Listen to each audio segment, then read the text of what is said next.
Expect the Federal Reserve to leave interest rates near zero for a while. Bloomberg is reporting that rates will probably be near zero for at least 5 years. And our Fed expert Brian Chung spoke with the president of the Federal Reserve Bank of Kansas City, Esther George, about just that and also the overall impact of the pandemic on the economy. And Brian joins us now. Hey, good morning, Brian. So what were some of the big takeaways from your interview with Esther George? Well, good morning, Alexis. And when you reference that Bloomberg article, the thing is that there are two moving parts to what the Federal Reserve is trying to do with their Jackson Hole meeting, which will be starting tomorrow, ending on Friday. And that is, first of all, the framework review, completely separate from the pandemic. This is something that the Federal Reserve has been doing in the year leading up to the COVID-19 crisis. It's the Federal Reserve trying to look at maybe tweaks to the way it approaches its dual mandate. But then secondly, the other moving part is how is it engineering its monetary policy given the crisis that we find ourselves in today? That's been a challenge for policymakers. And as you mentioned, I had the chance to sit down virtually, of course, with Kansas City Fed President Esther George. We touched on that in addition to a number of other topics. Here was that conversation. Well, as we've seen in many parts of the country, the course of the virus has varied. Depending on locality, depending on status of opening up those areas. And we see that in our own region, where initially case counts were low, but of course over the summer we have begun to see some variation in that. So I think we are really seeing the interconnection between the spread of the virus and how the economy can begin to open up again. So one challenge is, whether or not there's certain pockets of the economy that are feeling this more than others. One example being state budgets. State and local governments have been hit particularly hard. Households are still constrained on an income side because of the millions of Americans that are having to turn to unemployment insurance every week. In your district, what types of things do you see as areas of concern with the recovery being dragged out, given the numbers you just presented? And is that really more of a monetary policy or a fiscal policy solution, I guess, that would address those things?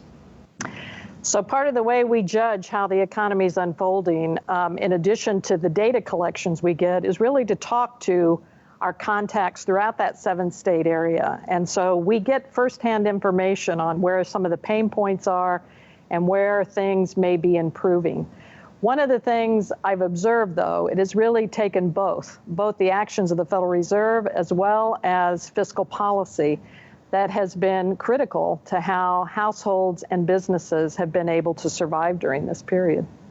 So on interest rate policy, that seems to be the big lever that the Federal Reserve has used during downturns like this. The Fed's been backed up to zero, has been the case since the end of March. Do you personally see the Fed holding rates at the zero bound through the end of 2022?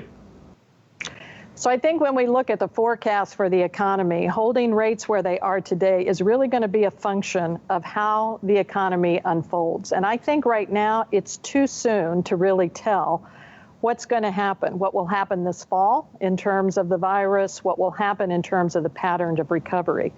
I think what I would say, though, is until we see progress that begins to tell us the economy has regained its footing, we can expect the Fed's policy to remain very accommodative.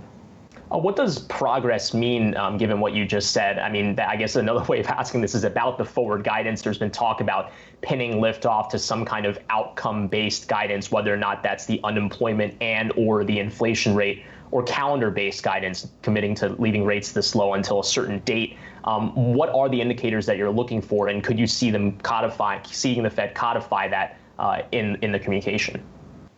So I think one of the things I look for is, obviously, we know what our mandate is. We're asked to make sure that we can promote maximum employment, that we make sure prices remain stable and well anchored, and that those take place in the context of a sustainable growth environment. So there are a lot of things to be looking at, certainly in the near term and in the years ahead, which is how do labor markets begin to heal? How quickly does employment come back? What do we see in the inflation data? All of those are going to inform the committee's decisions around what kind of policy actions it might take next. Now, in terms of policy actions, as you mentioned, a lot of uncertainty right now, but there's questions about with rates at zero, what other tools does the Fed have to provide further accommodation if things turn for the worse? We've heard so many times that the Fed has thrown the kitchen sink. It's like, how many kitchen sinks does the Fed have? What other tools are in the box? So you know that the Federal Open Market Committee has been talking about for more than a year, pre-pandemic, what kinds of actions it can take under different scenarios. I think where I'm focused right now, though, is to say we have done a lot. The interest rate policy, financing conditions are very accommodative, and we still have capacity in those credit facilities that have been rolled out under 13.3. So certainly, if the economy takes a turn, the committee is going to have to think about what, if anything, it should be doing. And I wouldn't suggest that we won't do anything, but I think right now it's too soon really to begin to talk about what other kinds of things would be appropriate, because I think we're pretty well situated under today's scenario. You had just mentioned that the Fed's been thinking about this type of scenario in the past before we had the pandemic. That Fed Listens review that the Fed was doing for the year leading up to the crisis was looking at dual mandates and whether or not the Fed could tweak its approach, not to change the 2% inflation, but maybe the way that you communicate how you're trying to get to 2% inflation. The Kansas City Fed has held its own Fed Listens event where it's listened to local area leaders and whatnot.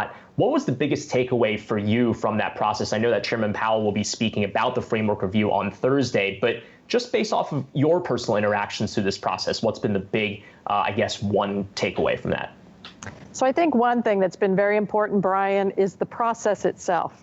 So I think it's good for the central bank to step back periodically and look at its assumptions about the economy, the way the economy has actually evolved, and see what it's learned from those experiences. And so the review of our framework has certainly given us the opportunity to do that. I think the other takeaway from this, as we talk to the public, you become aware of how important your communication is. For example, when we talk about inflation, not hitting a target, you find that the general public, that often doesn't resonate, and they can be perplexed as to why we would be worried about inflation being too low when what they may be seeing in their daily purchases suggest it's not an issue, or they're having issues with the price of things. So I think a reminder about our communication, but I think importantly, the process we've undergone has been very important. So Kansas City Fed President Esther George right there speaking about the difficulty specifically in trying to communicate inflation-related policies. It's something that's difficult for the average American to understand because their understanding of where prices are is based on where oil at the gas station and what food prices are at the supermarket, both of which are not part of the core PCE measures that the Fed uses. This is going to be a very big focal point in Chairman Powell's speech to kick off this conference, which will be happening at 9 a.m. tomorrow, where he'll be talking about the monetary policy framework review. The expectation on the street is that he might codify some sort of average inflation targeting scheme. It wouldn't change the Federal Reserve's 2% inflation target, but might signal that the Federal Reserve is willing at times to tolerate above 2% inflation if it does average out to be 2%. Brian, if there's a surprise tomorrow in Jay Powell's speech, what would it be?